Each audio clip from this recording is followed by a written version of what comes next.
प्यारे बच्चों, मैं DS मौर्य आज नए वीडियो के साथ क्लास 8 के लिए। ये है लेसन 4 है, आफ्टर 20 ईयर्स। कहानी का नाम है 20 साल बाद, यानी एक थोड़ा सा रहस्यात्मक व्यू लेकर के, दृष्टिकोण के साथ, थीम के साथ इस स्टोरी को लिखा गया है। देखें चैप्टर में क्या दिया गया है। कुछ थोड़ा सा गेट रेडी यानी वार्म अप होने के लिए चैप्टर के बारे में थोड़ा सा ऊपर दिया गया है, तो देख लें। लिखा हुआ है द पुलिस मैन, नहीं पहले गेट रेडी देखें। How many friends do you have, यानी आपके पास कितने मित्र हैं। Are all the childhood friends of yours still with you. Are all, क्या सभी, the childhood friends of yours still with you, जो आपके बचपन के साथी हैं वो अब भी आपके साथ हैं। Many of them would have been lost, उसमें से तमाम लोग बिछड़ गए होंगे, खो गए होंगे। How would you feel if you suddenly meet a very good friend of yours after a long period of time। how would you feel, आप कैसा महसूस करते होंगे, करेंगे। if you suddenly meet a very good friend, यदि एकाएक आप एक बहुत अच्छे मित्र से मिल लें, यानी मुलाकात हो जाए। of yours after a long period of time, एक लंबे समय के बाद। This story is about two friends, ये कहानी दो मित्रों के बारे में है।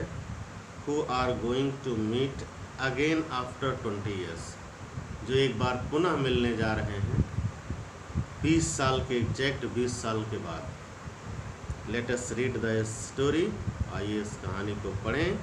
And find out what happens, और पता करें कि क्या हुआ, कहानी का अंत क्या हुआ।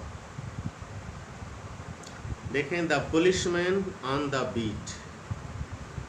द पुलिसमैन, एक पुलिस कहानी से शुरू होती है कि वो पुलिस वाला व्यक्ति जो गश्त पर था, ड्यूटी पर था, moved up the Avenue, Avenue means गली होता है, रास्ते में चल रहा था। इम्प्रेसिवली मीन्स प्रभावी तरीके से, अर्थात एक तरह से दिखावापन करते हुए, अपने आप को ये दिखाते हुए कि बहुत महत्वपूर्ण, बहुत जिम्मेदार व्यक्ति है, इस तरह से प्रभावी तरीके से वो चल रहा था, गली में टहल रहा था। द इम्प्रेसिवनेस वॉज हैबिचुअल, जो उसका यह दिखावापन था, जिस तरह से वो अपने आप को दिखाने का प्रयास कर रहा था, वो आदतन थी। हैबिचुअल मीन्स आदत के अनुसार थी, आदतन थी। एंड नॉट फॉर शो, किसी को दिखाने के लिए नहीं था। ऐसा नहीं कि लोगों के सामने अपने रौब को दिखाने के लिए अपने आप को प्रभावी व्यक्ति या डरावना व्यक्ति या पुलिस वाला रौब दिखाने के लिए था, वो उसकी आदत थी। अकेले था, होता था, तभी ऐसा करता था। For spectators were few, writer इसके लिए रीजन भी देता है कि क्यों ऐसा कहा जा रहा है कि वो दिखावा उसकी आदत थी, क्योंकि इस समय गली में देखने वाले भी बहुत कम थे। स्पेक्टेटर्स मीन्स देखने वाले, यानी गली में दर्शक, या वो कह सकते हैं गली के लोग सड़कों पर इस समय बहुत कम थे, जिससे ये हो कि वो लोगों को डराने के लिए ऐसा कर रहा था, बल्कि वो अपने आप ऐसा करता था। The time was barely 10 o'clock at night, रात मुश्किल से अभी 10 बजे समय मुश्किल से अभी रात के 10 बजे के थे। But chilly gust of wind, लेकिन बहुत, चिली मीन्स कड़ाके की ठंड की, गस्ट मीन्स झोंका, ऑफ विंड मीन्स हवा, यानी कड़ाके की ठंडी हवाओं के झोंकों ने, with a taste of rain in them, जिनमें बारिश का भी स्वाद हो, जिसमें हल्की फुल्की बूंदाबांदी भी हो रही हो, हैड वेल नाई डीपीपुल्ड द स्ट्रीट, पूरी तरह से शांति बना दिया था। और डीपीपुल्ड द स्ट्रीट, स्ट्रीट मतलब गली को मानव विहीन बना दिया था, गली में कोई लोग इसीलिए और भी नहीं दिख रहे थे। तो ठंडक का मौसम, हवा चल रही थी और ऊपर से बारिश भी हो रही थी, इसलिए और भी जो दिखने वाले लोग भी थे वो भी अपने घरों में चले गए थे। Trying doors as he went, जैसे जैसे वो आगे बढ़ता था दरवाज़ों को चेक करता था। ट्रेलिंग हिज क्लब, अपने डंडे को घुमाता था। With many artistic and artful moment, बहुत ज़्यादा इंट्रिकेट की मीनिंग दी गई है कि कॉम्प्लेक्स एंड इलाबोरेट, जटिल या यूँ कह सकते हैं कि आवश्यकता से अधिक आर्टफुल मूवमेंट, यानी कलात्मक तरीके से बड़े ही मतलब जटिलता के साथ, यानी ऐसी ऐसी कलाबाजियाँ जो हर व्यक्ति के बस की ना हो, करते हुए डंडे को घुमा रहा था। टर्निंग नाउ एंड देन, हरदम इधर उधर मुड़ के देख रहा था। टू कास्ट हिज वॉचफुल आई, अपनी मतलब एक तरह से चौकन्नी निगाह को डालने के लिए। डाउन द पैसिफिक थ्रोफेयर, अर्थात नीचे आगे सामने बढ़ती हुई गली में। Thoroughfare main road of in a town, अर्थात टाउन का मेन सड़क जो है उस सड़क पर चारों तरफ अपनी निगाह को दौड़ाने के लिए, देखने के लिए वो बार बार मुड़ मुड़ कर देखता भी था। The officer with his stalwart form, वो ऑफिसर अर्थात पुलिस वाला विथ हिज स्टालवर्ट फॉर्म, अर्थात एक मजबूत और वफादार रूप में। स्टालवर्ट का मजबूत और वफादार होगा रूप में। And slight swagger, slight means थोड़ा सा, swagger means walk with a swaying motion, एक स्लो मूविंग स्टाइल में चलते हुए, यानी गंभीरतापूर्वक मार्च करते हुए। Made a fine picture of a guardian of the peace, अपने आप को शांति का दूत दिखा रहा था, यानी शांति के दूत की तस्वीर के रूप में व्यक्त कर रहा था। The varsity was one that kept early hours, the varsity यानी जो चारों तरफ की एरिया थी, वो गली था, वो मोहल्ला था, वो बाज़ार थी। क्या था वो? एक ऐसी बाज़ार थी जो शाम को जल्दी दुकानें बंद जिसकी हो जाती थी, यानी शाम को जल्दी बंद होने वाली दुकानों का एरिया था वो। Now and then you might see the light of a cigar store, अगर उस समय सड़कों पर कहीं कुछ दिखता था तो कहीं कहीं पर सिगार बेचने वाले यानी परचून की दुकानें, जैसे सिगरेट और ये सब बिकती हैं, तो पान की दुकानें, इस तरह से कहीं कहीं पर वही थोड़ी बहुत खुली हुई थी।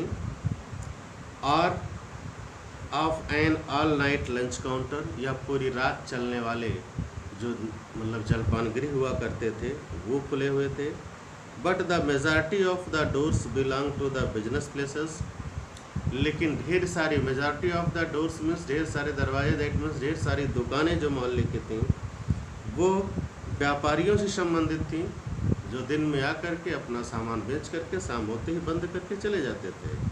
That had long since been closed, जो काफ़ी पहले यानी काफ़ी अर्ली आवर्स में ही बंद हो चुके थे।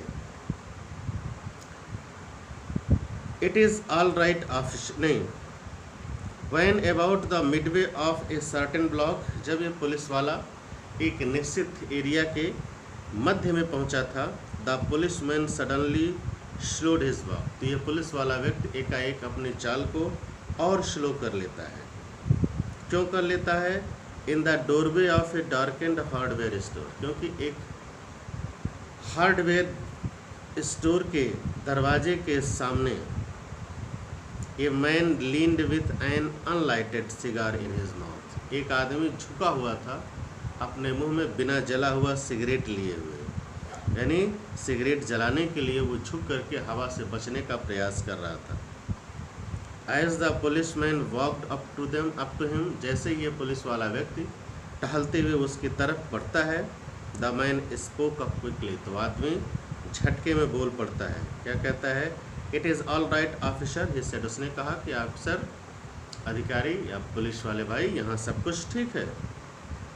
रीएश्योरिंगली, पुनः विश्वास दिलाते हुए कहता, I am just waiting for a friend, मैं केवल अपने एक मित्र का इंतज़ार कर रहा हूँ। It is an appointment made 20 years ago, ये हमारा एक ऐसा वादा है जो लगभग 20 साल पहले किया गया था। Sounds a little funny to you, मेरी आवाज़ आपको थोड़ी सी, मेरी बात आपको थोड़ी सी जोकिंग लग रही होगी। डजंट इट, क्या ऐसा नहीं है ये? Well I shall explain if you would like to make certain it is all right. Well कहता है ठीक है, अगर आपको थोड़ा सा जोकिंग या आश्चर्यचकित लग रही हो ये बात मेरी, तो आई शैल एक्सप्लेन, मैं इसकी व्याख्या कर दूंगा ऐसा क्यों। If you would like to make certain it is all right, यदि आप चाह रहे हो कि मैं आपको विश्वास हो जाए कि मैं सही बोल रहा हूँ, सब कुछ ठीक ठाक है, तो मैं आपको बता दूंगा स्पष्ट करके कि ऐसा क्यों, ऐसा कैसे। About that long ago there used to be a restaurant, कहता है लगभग उस समय यानी 20 साल पहले यहाँ एक जलपान गृह हुआ करता था। वेयर दिस स्टोर स्टैंड, जहाँ पर ये स्टोर बना हुआ है। बिग जो ब्रेडीज रेस्टोरेंट, उस रेस्टोरेंट का यानी जलपान गृह का नाम था बिग जो ब्रेडीज। तो पुलिस वाला कहता है until 5 years ago the set the police one, police वाला कहता है हाँ 5 साल पहले तक ये जलपान गृह था। It was turn down, then उसके बाद इसको बदल दिया गया, हटा दिया गया। The man in the doorway stuck a match, इसी बीच दरवाजे पर खड़ा व्यक्ति माचिस की तीली जलाता है। एंड लिट हिज सिगार, और उससे अपने सिगार को जलाने का प्रयास करता है। The light showed a pale square jawed face, और माचिस की तीली दिखाती है कि यह व्यक्ति का चेहरा पीला, पीला, स्क्वायर जॉट चौकोर चेहरे वाला, चौकोर मतलब बनावट वाला चेहरा था, विथ कीन आइज, जिसकी आंखें छोटी छोटी थी। And little white scar near his right eyebrow, और उसके दाईं भौं के बगल एक छोटा सा सफ़ेद चिन्ह था, निशान था। His scarf pin was large diamond hourly set, और उसके जो स्कार्फ पिन थे यानी कोट में लगी हुई जो टाई पिन थी वो बड़े से डायमंड बड़े बड़े उसमें लगे हुए थे, यानी जो ये दिखा, और ऑर्डरली सेट मतलब बहुत अच्छी तरह से बहुत सावधानी पूर्वक उसको सेट नहीं किया गया था, यानी वो गिर भी सकते थे, लेकिन व्यक्ति को इसकी परवाह नहीं थी। यानी लगता था व्यक्ति वास्तव में बहुत ही बड़ा आदमी, बहुत धनी है। इस तरह से पुलिस वाला व्यक्ति उस आए हुए व्यक्ति के शरीर चेहरे को पहचानता है, उसकी बड़प्पन को देखता है कि किस हैसियत का वो व्यक्ति है। आगे क्या होगा नेक्स्ट डे अगली वीडियो में बता देंगे। धन्यवाद।